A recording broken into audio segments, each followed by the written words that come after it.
Laptop పట్టుకొని ఆఫీసులో work చేసే సిలికాన్ వ్యాలీ టెక్కీలు ఇప్పుడు డబ్బాలు పట్టుకొని వాటర్ కేంద్రాల ముందు క్యూలు కట్టే పరిస్థితి. బెంగళూరులో ముదురుతున్న నీటి కష్టాలు ఇప్పుడు టెక్కీలను వీడటం లేదు. దీంతో చాలా వరకు కంపెనీలు ఇప్పటికే వర్క్ ఫ్రం హోం ప్రకటించాయి. ఇంకొన్ని కంపెనీలు వాటికి ఐటీ సెంటర్లను సిలికాన్ వ్యాలీ నుంచి తరలించే ప్రయత్నం చేస్తున్నాయి. బెంగళూరు నగరంలోని ఐటీ ఉద్యోగుల పరిస్థితి ఇది. తాగునీటి సమస్య ఐటీ ఉద్యోగులపై తీవ్ర ప్రభావం చూపుతోంది. దాహార్తి వెంటాడుతుండటంతో వారు నీటి క్యాన్లు చేతపట్టుకుని గంటల తరబడి ఆర్ఓ కేంద్రాల వద్ద బారులు తీరుతున్నారు. ఉదయాన్నే కార్యాలయాలకు వెళ్లి పని చేయలేని పరిస్థితి సిలికాన్ వ్యాలీలో ఏర్పడుతోందని ఐటీ ఉద్యోగులు వాపోతున్నారు.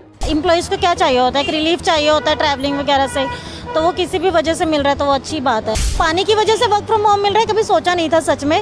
There are couple of upsides to it. Even मतलब hybrid पे करे कि half of the employees are working from here and half are working from home and alternately they can shift. Corona సమయంలో work from home చేసుకున్న IT ఉద్యోగులు ఇప్పుడు కూడా work from home కే పరిమితం అవ్వాల్సిన పరిస్థితి.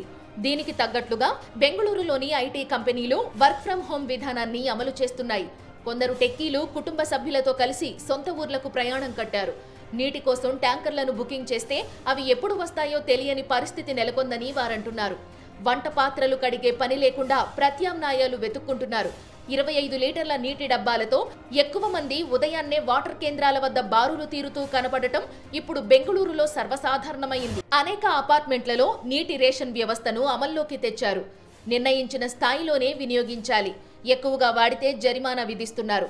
కొన్ని కుటుంబాలు రోజుకు 500 లీటర్ల వరకు నీటిని వెచ్చించడం తప్పడం లేదు. బెంగళూరంతా ఇప్పుడు నీటి కోసం కొట్టుమిట్టాడుతున్న పరిస్థితి.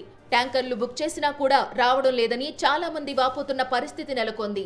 ఇప్పుడు కొన్ని ఏదో ట్యాంకర్స్ దొరుకుతున్నాయి తెప్పించుకుంటున్నామంటే ఇప్పుడు వాళ్ళు కూడా ఫుల్ డిమాండ్. ఇక్కడ బెంగళూరులో 15 ఇయర్స్ నుంచి ఉన్నామండి, ఎప్పుడు ఇలాంటి సిచ్యువేషన్ చూడలేదు. This is the first time మేము చూస్తున్నాము.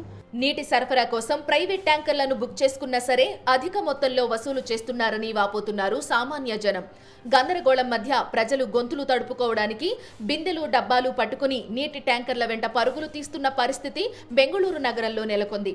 ఇండియాలో అత్యధిక ఐటీ ఎక్స్పోర్ట్స్ నగరంగా పేరు పొందిన బెంగళూరు ఇప్పుడు నీటి కోసం కటకటలాడుతుంటే ఐటీ కంపెనీలు వాటి స్థావరాన్ని మరొక చోటికి టెంపరరీగా మార్చే ప్రయత్నాలు ప్రారంభించినట్లుగా తెలుస్తోంది.